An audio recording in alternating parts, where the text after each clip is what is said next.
everybody, and welcome to the Motivational Mindset Podcast with me, Richard Knight from Switch Motivation. Today, I have the pleasure in chatting away to Jon Cronin from Subio. Good morning, Jon. How are you today? Good morning, Richard. I'm very well. The sun is shining, so it's always a good start to the day when it's like that. Lifts the spirits. Absolutely, it certainly does. No, it's fantastic that you're able to spare some of your time. I know you're a very busy man, off in the world of business, doing lots of exciting things, which I think, or I'm pretty sure the people who are listening will be quite interested in hearing more about. So, if you wouldn't mind introducing yourself, just letting us know who you are, what you do, and most importantly, why you do what you do. Okay, so as you said, I'm Jon Cronin. I'm CEO of Subio, and Subio's fundamentally about enhancing the collaboration and contribution from people, but doing it without chaos, and that's quite an important point. And I'm sure we'll talk a little bit more about that shortly. Um, how do we do that? It's broadly in two areas. It's about helping focus on creating the right mindset, and that I'll explain again later on a little bit more about why that's so critical, but fundamentally about getting the organization and the people to collaborate and communicate and contribute with the right mindset. And then secondly, we also provide the mechanisms through some technology and other good stuff that enables the application of that in the real world. Fantastic. And you've been in the business world for a number of years now. I Mm, see from sort of LinkedIn profiles and things like that. Why do you do this at this point in your career? it's a really good question, isn't it? Why do I do this? I suppose if you roll back to Subio in itself, it was born from two things, curiosity and frustration. Hmm. Um, but I freely admit, and I think I've got this written on my LinkedIn profile, that I was part of the problem. I was a fundamental part of some of the problems that I'm now trying to solve. And so it's almost Emperor's New Clothes. I was in the middle of this madness sometimes, looking at what goes on in business and going through the motions in some cases. And I suppose there was a voice at the back of my head that was saying there must be a better way. This is just literally is madness. And so over time, the curiosity sparked the mindset piece, and we call it a K2S framework, key to success framework. And the frustration sparked how you get people to be able to contribute to their true potential. Hmm. And I think that was very much untapped. So we sort of smashed those two things together over time, and they've evolved, and it's become a passion.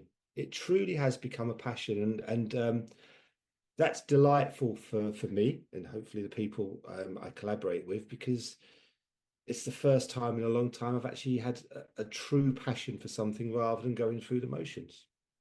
That's a really interesting thing to say, isn't it? It is that passion piece which makes a massive difference. And I think it's interesting if people are listening who are starting out in their careers and people who are perhaps a bit further down the journey. There is a real difference in seeking that passion, that energy, that reason why that we do what we do. And I think it does change through a career, and definitely, from a motivational point of view, different motivators are sort of hit at different times, and we sort of know about that. So, from your experience around the sort of the mindset piece, do you see a difference when you're working with different organizations?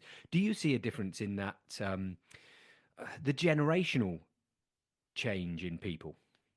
It is because I think the first thing to say about mindset is, unlike behavioral analysis, psychometric testing, generally mindset is incredibly fluid. It moves minute by minute in some cases. So, we could have a phone call or encounter an email that actually shapes our mindset. And so it is very, very dynamic. And I think when you're considering mindset, you've got all of these influences of, I've had this experience, I'm of this generation, I perceive the world in this way. which is actually compounding all of this noise that's hitting us on a day-to-day basis that's affecting our mindset as well. And it's interesting when you start to really delve into this because you realize that you can't predict someone's mindset. You can make judgments around, their what drives them and the personality types, etc. But I don't know. You may have had a call 5 minutes ago that's completely shaped your mindset about a particular subject, and so it's not trying to second guess someone's mindset, but it's trying to first of all understand what's driving it and what's influencing it at that given time, and try to find common points of reference, common points of language, because that's when it becomes really powerful and able to be able to Mhm. collaborate when you've got similar perceptions of the world and an opportunity or a problem. Do you think that has changed more recently with the technology piece coming in? Does that help or hinder? Again, really good question. I think technology is an element of that because um, I've encountered a great example recently. I encountered someone that sees technology in their business as the answer to absolutely everything.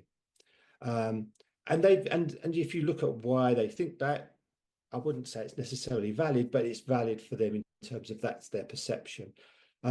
So we're so dynamic. If you just look at this world today, you strip out technology and put in politics and political scenarios, and you look at the economic situation, and you look, there's so many influences. And technology is almost, I wouldn't even single technology out. I'd single, it's one of many, many, many factors that all conspire at any given time. Mhm. And so again, the most important thing here is to be able to recognize what your mindset is and why it's being influenced, because then it gives you a fighting chance to make some conscious decisions about, do I need to adjust, do I need to expand, do I need to consider, do I need to adapt. Mhm. Yeah, yeah, absolutely. Yeah. So in terms of where you've been then to be Mm, able to get you to this point, because it yeah. sounds like the solution that you're providing in Subio has taken a number of years to get there in terms of insight and experience and all of those things. It'd be great just to hear a little bit about Yeah, from that sort of career point of view, and yeah. maybe a couple of points along that career that have pointed you to where you are now. How has that worked for you? So let me start by telling you a quick story. Oh, So we love stories. Love stories. we have to roll back to around 2011.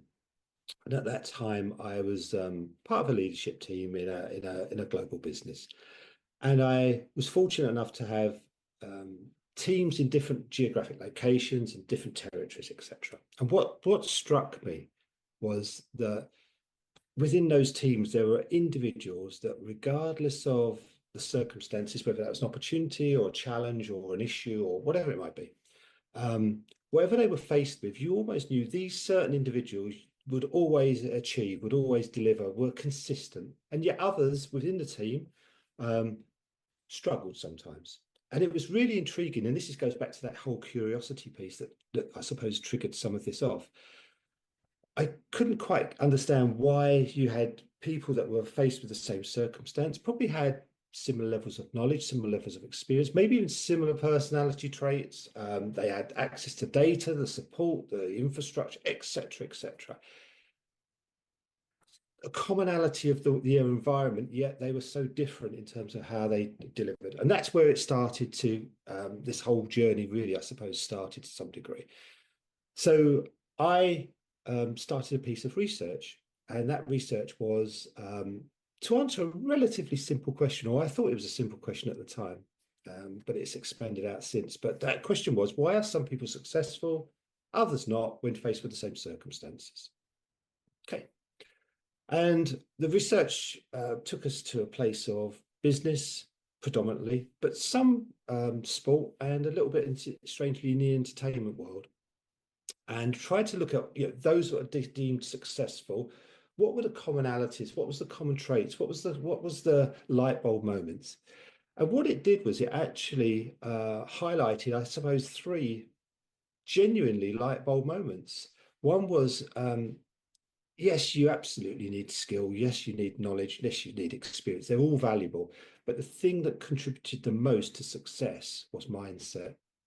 I'd say absolutely mindset made the difference. So that was the first light bulb moment because we put a lot of effort into educating people in technical skills or giving them more experience. But what do we do around helping people get to the right mindset?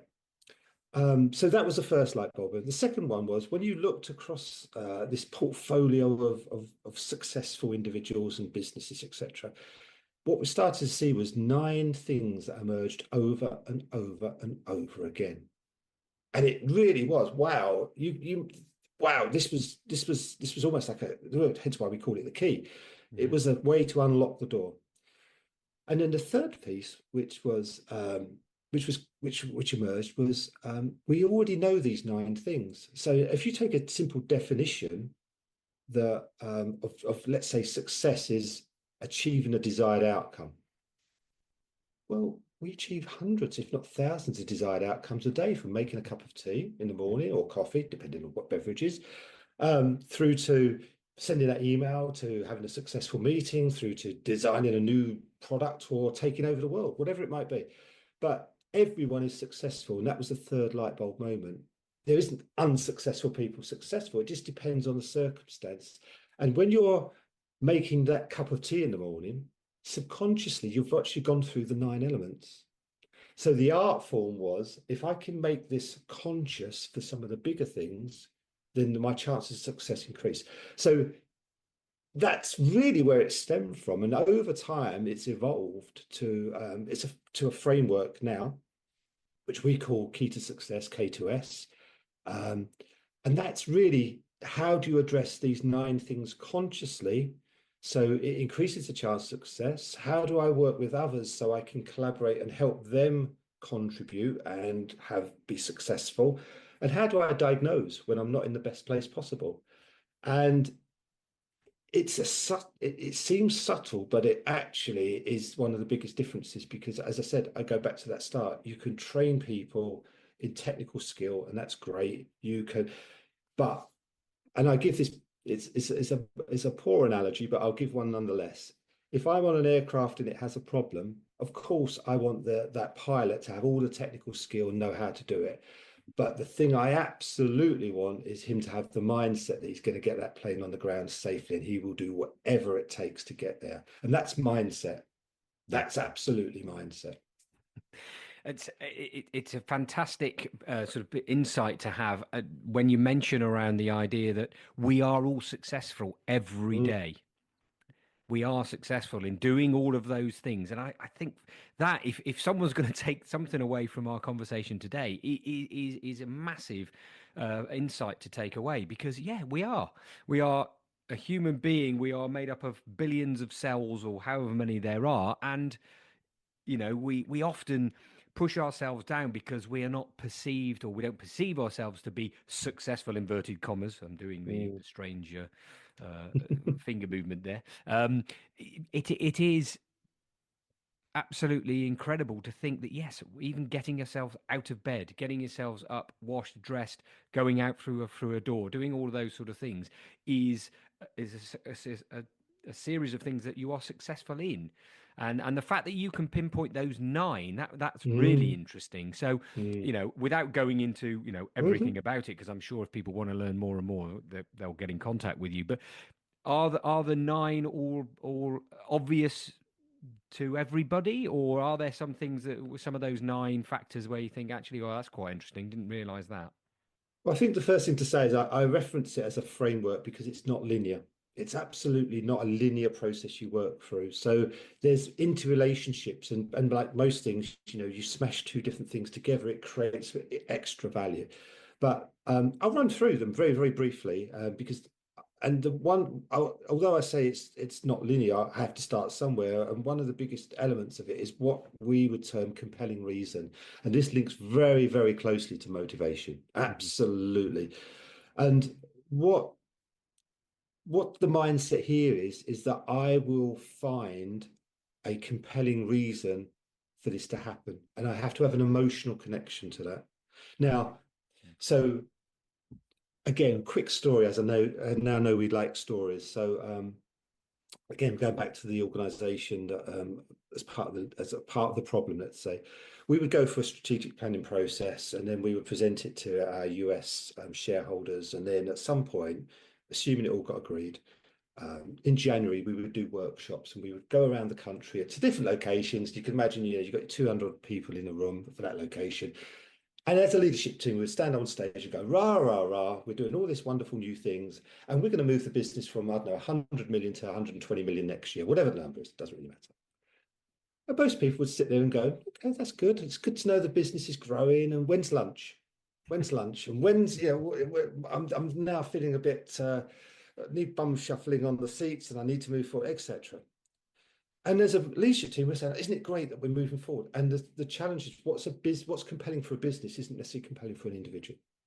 And we didn't take the time to think about how we make this compelling for an individual.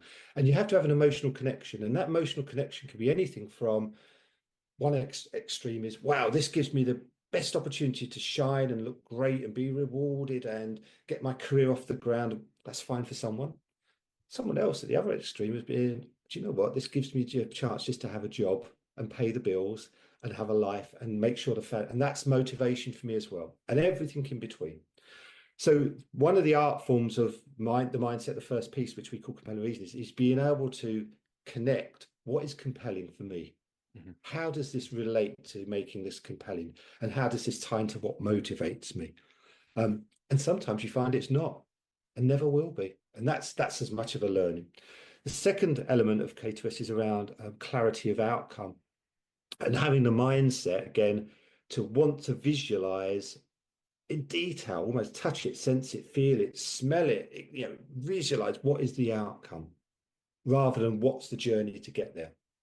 And it's surprising, you could take that to a macro level, which is, we've got this great product we're going to launch or we're going to have this project, but right the way down to, I'm going to send this email. What's the outcome I want from this email? It's the mindset of that rather than the task. And that was, again, a mindset of outcome versus task. Third element I'll go through is very, very quickly, which is about having the clarity and the humility, I would say, to want to explore the current situation. Where am I today? Rather than where do I think we are today? And that's big because, in leadership, many times we sort of get to a point where we think we know it all, and actually we know less. We probably know less now than we did before because the organization's moved around, expanded, etc. So it's having that humility. And the way I always describe this is, yes, if you think about sat nav, we know the destination, great. We can plan the journey, but you cannot plan a journey if you don't know where it's starting from and where you are at any given time. And that's about having that humility, a mindset to explore the current situation. We also, another element is around what we call possibilities and choices. And we don't talk about options. Options are self-limiting. Business thrives on options. You can have A, you can have B, you can have C, you can have round, you can have square, you can have black, white, green, whatever. But what if I want a square with a triangle that's not sort of red, but got a bit of green over here? You can't have that. Well, if that was the case, people wouldn't be flying because only birds could fly. That's the option.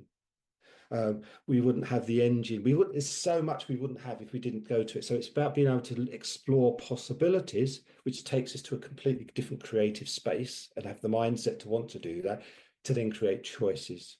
And that's powerful because it overcomes obstacles. It opens up opportunities versus we've always done it this way. And I think Einstein is quoted, I'm sure it's Einstein that's quoted saying, why would you expect different results if you keep doing the same things over and over again? That's what that effectively is about. We also, another element of this, what came to light was what we call next steps. And it's really about momentum. And again, what's your career plan? How many times have people been asked that? What's the plan for this project? Well, if you actually look at most stats, I think it's something like 97% of technology projects don't deliver the expected results. There's stats out on that sort of stuff. Hello, hope you're enjoying this episode. When you've finished, why not subscribe to the Motivational Mindset Podcast to learn more about motivation in business and beyond. Thanks. Now, back to the podcast. But we've got this great plan. well, the world moves on. And if now of all times we see how dynamic the world is around us, it changes on a minute by minute basis. What the mindset here was, I don't feel I need to have a full plan, but what I do need to know is what my next few steps are and to keep the momentum going. And once I've completed those next few steps, I build some more next steps. It's a difference between planning something and creating momentum. And that was a mindset piece. I'm always trying to drive forward. The last few of these elements that came out of K2S was, and again, as you said, it's stuff we know, but it's how you string it together and do it consciously, is accountability. Mhm. And the way I would describe it is it's the mindset of if my compelling reason and my motivation is strong enough and I know what I need to get to, I will find a way to make this happen. I won't find the reasons it hasn't happened. And it's a difference between I'm gonna hit a blockage, I'm gonna make this happen versus it didn't happen because of. And it's very much driven about achieving that end aim. The last few, excuse me, are about prioritizing and recognizing there's always a consequence of prioritizing something. Because if I prioritize something, I'm deprioritizing something else, and there's a consequence associated with that. Sometimes that consequence could be positive, sometimes it could be negative, but balance it, but doing it consciously and knowing that there's a trade-off and not expecting there not to be. And having the mindset to know if I'm going to put focus on that because I'm motivated and I'm driven to achieve that, there will be a consequence, positive of achieving it, but there'll also be a consequence of not being able to do it. And then the last two elements of the K2S framework, one is about, we call it unwillingness to compromise. And it's, I won't accept near is good enough. And again, if you take that to an organizational environment, we are littered with compromise. I was in a business a while ago where I was talking to them about some measures and stuff that they were trying to achieve. And the sales director said words to the effect of, this is our target. Great. But this is also our stretch target. Okay. And we've also got a pride target. That was an interesting one, which is we can't fall below that. But this is where the bonuses would start from. And this is about, this is what, and you sort of just think, my God, where is success? And so the mindset here is, I know where success starts. It doesn't say I can't build upon that, but I know what success starts from, and therefore, by definition. So if I take my example of a cup of tea as a success, we talked about that earlier. Half a cup of tea is not success for me. I want it hot. I want it to roughly to this temperature. It's not tepid. I'm already doing this. Half a cup is not good enough. If it's not got, I wouldn't accept that. Why would I then accept that in a different world? So it's not to say you're compromising, but what you're doing is you're clear where success starts from. Do I arrive at that end state? And the last one of all of these is a roll up of all of the others, but also it stands alone in its own right. It's what we call belief and confidence. So obviously the absence of some of these inhibits your ability to believe. But what was the most interesting thing is when you talk to people, do you believe that? Yeah, I sort of believe that. Well, if you sort of believe it, you don't believe it. We believe, if you pardon the pun, belief is Boolean. It exists or it doesn't exist. It's a yes or it's a no. It's a one or it's a zero. So anything which is I'm not quite sure, you don't believe. Okay. If you truly believe, you believe. And so it opens up a really interesting little approach that, again, what we would say deem successful people, and we're all successful, achieve is you go through this process of, first of all, do I believe it can happen? First gate to get through, let's say that. Because if you don't believe it can happen, it affects your mindset in terms of all your effort, all your focus, etc. But let's just assume you get through that gate. Yes, I believe it can happen. The next question is, do I hope it will happen? Yes, or may not happen, but depending on the circumstance. But let's just say hope it will happen. Let's say you've got through that gate. Then do I believe it will happen? And it's immensely powerful when you're challenging yourself and maybe even others to go, we're talking about this thing. I'm going to win the lottery. Do I believe it could happen? Yeah. Do I hope it will happen? Yeah. Do I believe it will happen? No. Well, maybe I need to do a ticket, get a ticket. But it's interesting because we lump all of these things together. And again, it's about self-diagnosis and analysis of where's my mind at the moment and what's affecting it Mhm. and what do I consciously need to do to enhance it or walk away from it in some cases. There you go. No, thanks very much for that. I think that gives us a lot more clarity in terms of those different ideas. I'm sat here listening to you, going, "Oh yeah, okay, yeah, I do that on Mhm. those smaller things, the things that I'm used to, the things that I do on a daily basis." So I'm thinking to myself, actually, yeah, there's other stuff that I haven't been successful in from a career point of view, from a project point of view in the past. And I'm thinking, yeah, what was missing? Yeah. I think the last point there around the belief one is huge Mm, because mm, you're right. I have been in those big conference rooms, sat listening to leaders on the stage whooping things up, and I'm sat there going, "It's not going to happen in my area. yep. Not those Exactly. sales. I ain't going to get anywhere near that." So Absolutely. immediately I'm coming into that with, well, without any idea of what success for me would actually look like. So I think the ability for organizations to be able to move and change and when you're recognizing and rewarding people, it might be the same target for everybody, but actually what it means personally to somebody is very different. So they need to be thinking about the way that happens, which is really interesting. Absolutely. And even when people are sat here listening to all of that, I say, yeah, John, this is lovely. What a great framework. Fantastic. Sounds marvelous. We're okay though, because we've got a project lead. He does lots of projects and it's all very good. And I'm Mm, thinking, lots of organizations are probably thinking that, do we need to do this? Because we mm, successfully deliver projects all the time. And then yep. I looked at your website and I was looking at some of the figures you've got on there in terms of Mm, only 1 in 10 achieve all their strategic goals. Only 56% of strategic initiatives meet their original goals.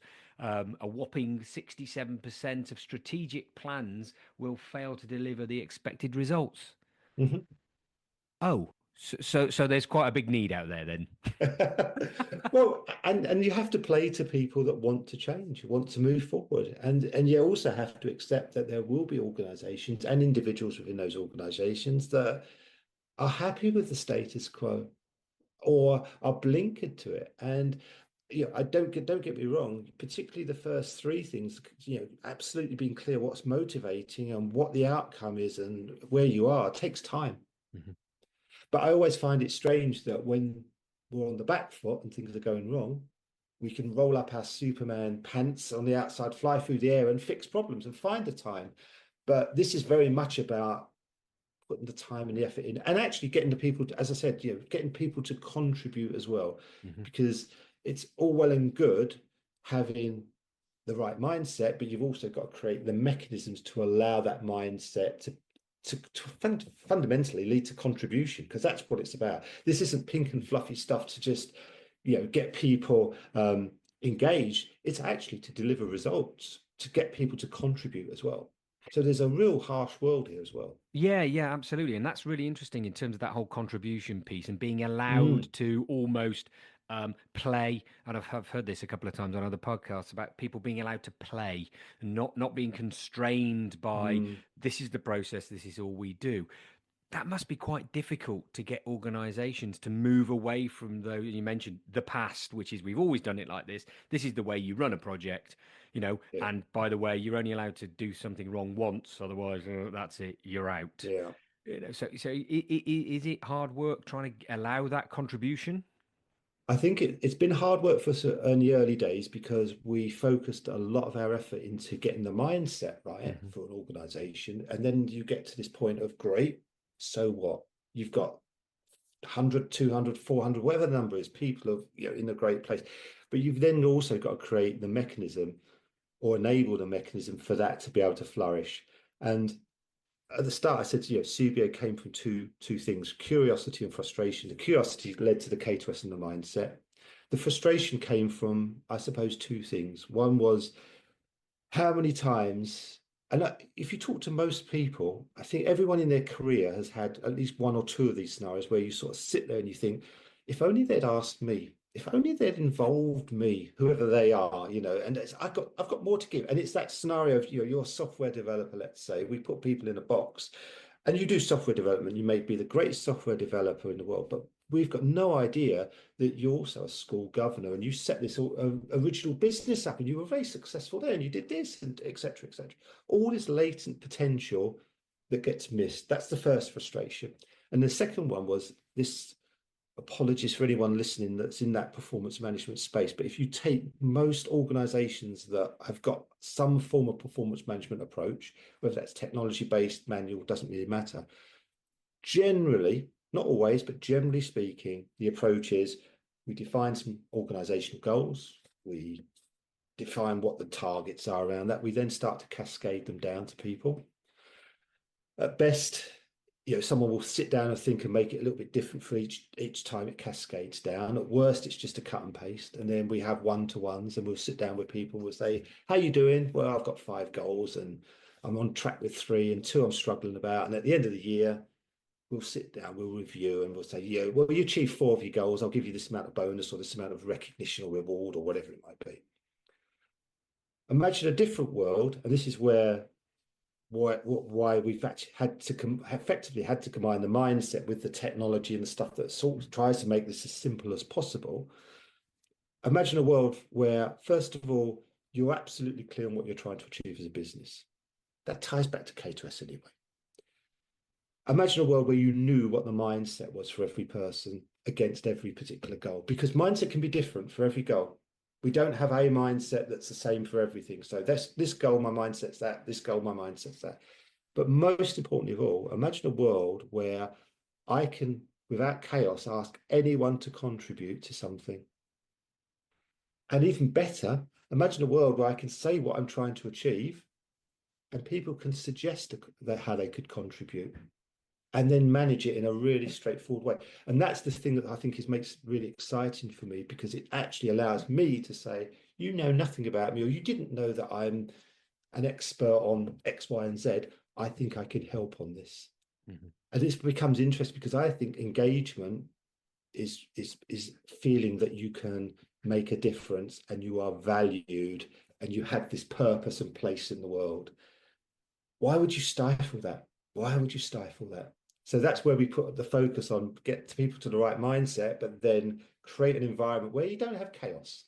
You're not trying to create a world where everyone wants to do anything, can do anything, but you align it to what's important in the business. I think that idea that you're giving people, adding value to what they do on a daily basis outside of their role, asking for opinion. There's nothing better and making you feel more valued as a human being when somebody says, "Oh, wow, well, what do you think? Or could you help on? Yeah. Have you had an experience of?" All of those sort of questions take us to another level. Even if we say, "Well, actually, no," you've just set somebody a step higher in terms of their value within that organization, just by simply asking a question, even if they can't answer it. But then there's that allowance for the next time to say, "Oh, actually, you might even be volunteering some opinion here. I know a little bit about that. In fact, well, I know a lot about it. I set this up, that up, whatever." So yeah, I think your point there for me, that stands out massively in terms of that engagement piece and continuing to drive motivation and allowing people to get energized by other things that are not on the role profile. Oh, that's not what you do, so you can't get involved in that. You know, and some people thrive on that, don't they, in terms of how they operate. Well, as a quick anecdote, I was talking to a CEO, not a huge business, but they've got probably about 100 people in their business. But talking to him recently, and he said, "I got a contribution request from an employee within the business, and it was he was so pleased that someone had asked him beyond the usual stuff." Because they'd never have thought of, I'm going to go up and it would normally be I'd go to my team, I'd go to the technical expert, and they actually went to the CEO, and he was actually sitting there going, "I'm really pleased that someone valued me beyond what do you think I do?" And again, it's just unlocking those sorts of potential, and I use the word potential because I think there is so much potential that we don't tap into in people because we create environments, organizations that grow and constrain it. And as they grow it, if you look at a startup business, one of the most exciting things in the startup business is that everyone sort of knows what you're trying to achieve. Everyone's trying rolling up their sleeves and trying to contribute. Everyone's focused on what's really important versus just doing stuff. But as we grow, we have to put control in, of course, to some degree, but we lose that essence. And it's about having that mindset where you want to be successful. You will find ways to be successful, but you also want to collaborate and contribute as well. Yeah. It sounds like the journey that you've been on has led to all of this insight being gathered and, really providing you with energy and motivation, which is, clear to see when you're talking about it because of the passion that you have behind that. Throughout that journey, though, that you've Mm. been on, there must have been times when you've sort of looked at it and gone, oh, it's not working. It's not quite going Yeah. to hit the mark. What's the point? Nobody wants to do it. How, from a resilience point of view, how do you motivate yourself to sort of continue this journey? Really great question, actually. And I wish I had a really meaningful, wonderful answer to it. That everyone was walked away from this thinking, "Wow." I think the answer is that most of us, first of all, is driven. I use that word again, driven from passion, Hmm. driven from. I did see, and I do see that I was part of the problem, and I do believe that I want to be part of the solution. Now, that's the first thing. So that's absolutely drives me in everything. I also have an aversion to hypocrisy. So if I'm talking about K2S and success, the question I get asked quite a lot is, do you apply it yourself? Yes, absolutely. And there's time, not, I wish I could say I lived and breathed it 24/7. No, I don't. But does it give me, when times get tough, a point of reference to go? And I do. So, for instance, when times are tough or challenges, I'm focused on what the outcome is. I'm looking at possibilities of, well, this isn't quite working. What else can I do? Let's take me to a place that I feel uncomfortable. Okay, how can I step up to the mark? How can I get others? Why am I compromising on that? So I won't go through it all, but the K2S framework has absolutely personally helped me, number one. And that's driven also by the the motivation of wanting to make a difference. And I think as I get older, quite candidly, that becomes really important to me. It's not just sailing through the world, but it's the ripple effect that hopefully become waves. Yeah, absolutely. As you know, you yourself have completed a motivational map, and one Mm, of those key ones there around making that difference is the searcher motivation, and it is within 80% of people's top three motivators at the majority of the time, yeah, because we are innately we are human beings who want to support and help. It is yeah, inbuilt in us.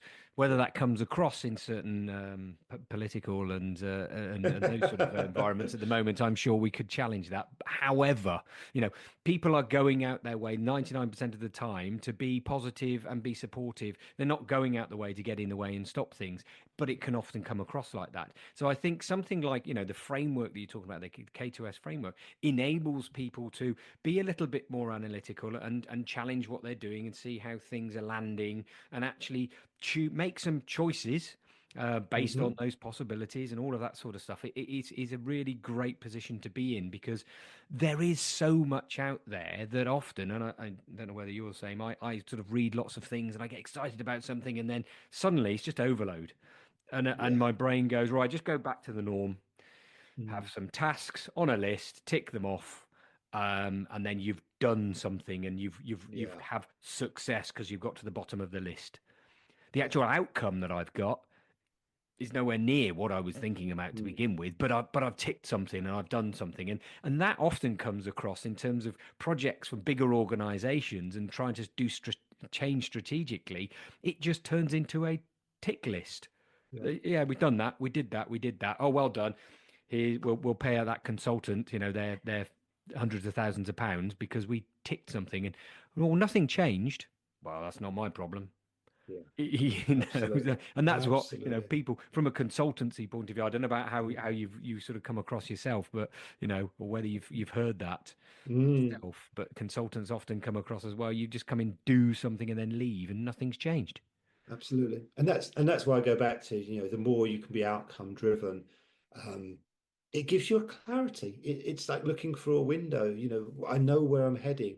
And let's be honest, the world changes and drivers change. So sometimes we might be heading to a direction, um, and we realize it's not quite the direction we want to get to. But that's fine.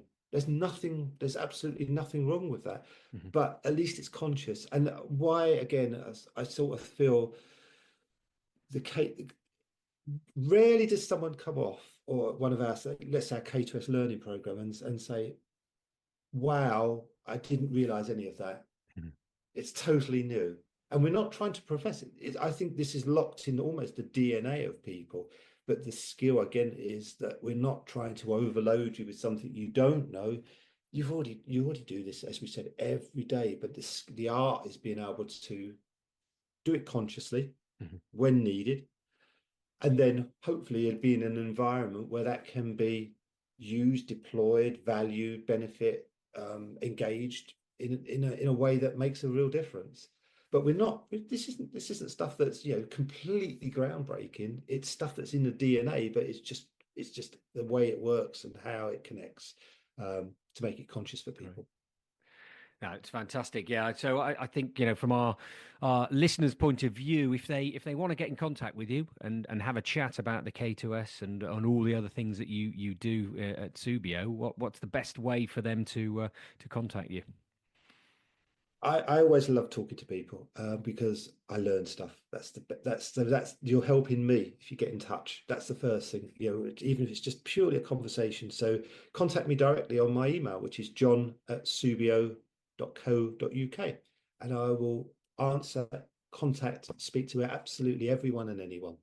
Happy to Fantastic. always talk That's and great. listen. And of course, you're available at subio.co.uk as well, on your Absolutely. website if people want to go and have a look at the K2S framework. I'd suggest doing it actually. It's a fantastic way of just getting a little more understanding in terms of how you Mm. operate and what you do. So yeah, brilliant. So as we move to the close of this little chat, Mm. thanks ever so much again, John, No, for thank being you. a guest on the Motivational Mindset podcast. The one thing I do ask all of my guests to leave for our listeners is, based on what you know, whether that's your mindset side of things from K2S or just generally something you've picked up throughout your career and your life, what would be the main thing from a motivational point of view that you would do, a top tip to stay motivated? I think you've actually touched on it earlier. I think you've actually said it earlier, and it's we're all successful. We can get into a mindset of they're successful, they're better than me. It's not. We actually all are successful, and every day. And I guarantee anyone listening to this, no matter what time of day it is, you will already have had a number of successes. So, um, you know how to be successful. We all do. We are successful. It's just build on that. Build on that. Fantastic. John, thank you very much for your time. Great to speak to you, and I hope you have a fantastic and successful rest of your day. You too. Thank you, Richard. It's been a pleasure. This was a Switch Motivation production from Switch Performance Limited. Music by Dennis Kischuk from Pixabay, the Motivational Mindset Podcast. Download, listen, subscribe.